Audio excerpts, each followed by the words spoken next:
चलिए नमस्कार, ईट Chhattisgarh YouTube channel पर आप सभी लोग का बहुत बहुत स्वागत है। छत्तीसगढ़ से जुड़ी खास प्रमुख बड़ी खबरें और किसानों के लिए महत्वपूर्ण जानकारी आज के इस वीडियो में शामिल है। राज्य में तेंदुपत्ता संग्राहकों के हित में शहीद महेंद्र कर्मा तेंदुपत्ता संग्राहक सामाजिक सुरक्षा योजना का कुशल पूर्वक संचालन हो रहा है।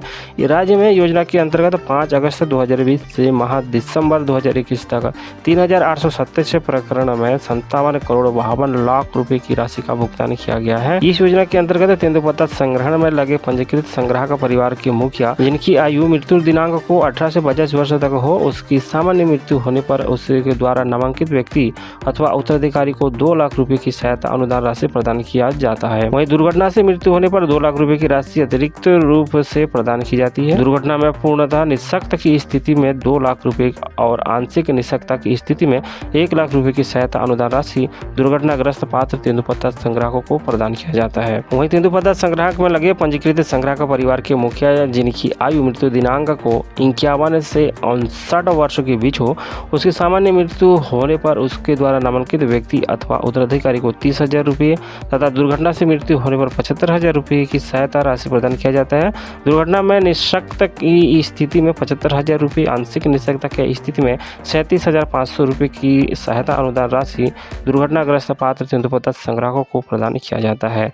आप लोगों को बता दें, छत्तीसगढ़ में मंडलवार कहाँ कितना राशि दिया गया है, ऐप पर पूरी जानकारी हमने आप लोगों को दे दी है। सीजी न्याय योजना एप्लीकेशन को आप इंस्टॉल कर सकते हैं प्ले स्टोर पे सर्च करके। साथ ही किसानों से जुड़ी सभी योजनाओं की महत्वपूर्ण अप टू डेट जानकारी भी एप्लीकेशन के माध्यम से आप लोगों को मिलता रहता है, तो ऐप को इंस्टॉल कर सकते हैं। सीजी न्याय योजना ऑल अपडेट्स। चलिए आगे बढ़ते हैं और बात करते हैं कोदो कुटकी को लेकर। या कोदो कुटकी का समर्थन मूल्य 3,000 रुपये प्रति क्विंटल और रागी का समर्थन मूल्य 3,377 रुपये प्रति क्विंटल तय कर दी गई है।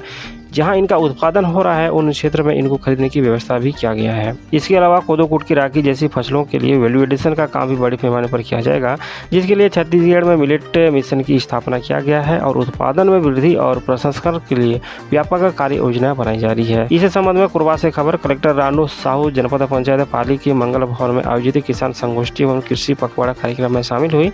किसान संगोष्ठी में लगभग 150 से अधिक किसान शासकीय योजना के बारे में जानकारी लेने शामिल हुए थे। उन्हें परंपरागत केवल धान फसल के बदले अन्य लघु धान्य फसलें जैसे कोदो कुटकी एवं रागी की फसलों का उत्पादन करने के लिए किसानों को प्रेरित किया गया। किसान इसका उत्पादन करके अधिक लाभ अर्जित कर सकते हैं। यह फसल कम पानी और कम समय में भी तैयार हो जाता है, जिससे समय और संसाधनों की भी कम आवश्यकता होता है। कोदो कुटकी एवं रागी फसलों को उत्पादन को बढ़ावा देने के लिए इन फसलों को शासन द्वारा राजीव गांधी किसान न्याय योजना के अंतर्गत शामिल किया गया है। तो नीचे आप कमेंट बॉक्स पर बताना कि आप कोदो कुटकी का फसल उत्पादन करते हैं या नहीं। आगे बढ़ते हैं। युवाओं के रोजगार को लेकर एक बड़ी अपडेट सामने आया है, हम आप लोगों को बता के चलते हैं। जैसे कि खबर आ रहा है कि अब छत्तीसगढ़ के लोगों को वाहनों के लर्निंग लाइसेंस के लिए अब परिवहन कार्यालयों के चक्कर नहीं लगाने पड़ेंगे।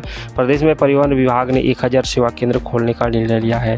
सेवा केंद्र में लर्निंग लाइसेंस बनेंगे। परिवहन सेवा केंद्र खोलने के लिए मुख्यमंत्री भूपेश बघेल ने 26 जनवरी को घोषणा किए थे। इस सेवा केंद्र से आवेदकों को लाभ मिलने के साथ युवाओं के लिए रोजगार के अवसर भी खुलेंगे।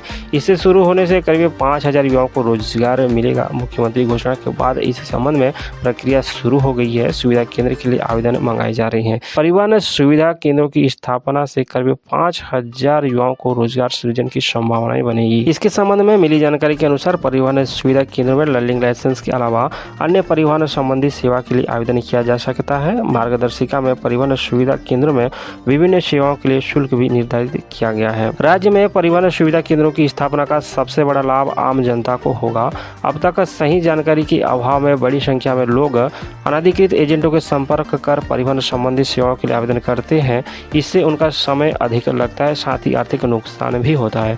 परिवहन संबंधी सुविधा के लिए अनधिकृत एजेंटों के चक्कर लगाने की जरूरत अब नहीं होगा। अब इससे जुड़ी युवाओं को क्या काम करना होगा, क्या सुविधा रहेगा, तो जैसे कि खबर है परिवहन सुविधा केंद्र में शिक्षार्थी लाइसेंस के अतिरिक्त अन्य परिवहन सेवाओं के लिए फॉर्म भरना, ऑनलाइन भुगतान करना, आवश्यक दस्तावेज स्कैन कर अपलोड करना एवं निर्धारित प्रपत्र में प्रिंट आउट देने का काम कर सकते हैं। तो इस तरह से छत्तीसगढ़ के युवाओं के लिए रोजगार के नए अवसर खुलने जा रहे हैं, साथ ही आम लोगों को भी इसका फायदा होगा। तो इसको लेकर आप क्या सोचते हैं, अपना विचार नीचे कमेंट बॉक्स पर जोर से रखिएगा। साथ ही इस संबंध में जो भी नया लेटेस्ट अपडेट आएगा इस चैनल के माध्यम से जानकारी हम आप लोगों तक पहुंचाते रहेंगे। तो अगर आपने अभी तक हमारे चैनल को सब्सक्राइब नहीं किया है तो सब्सक्राइब करके रखिए, वीडियो को लाइक कीजिए, ज़्यादा से ज़्यादा मित्रों को शेयर कीजिएगा। मिलते हैं अगली वीडियो पर और एक नया जानकारी के साथ, तब तक के लिए हमें दीजिए इजाज़त।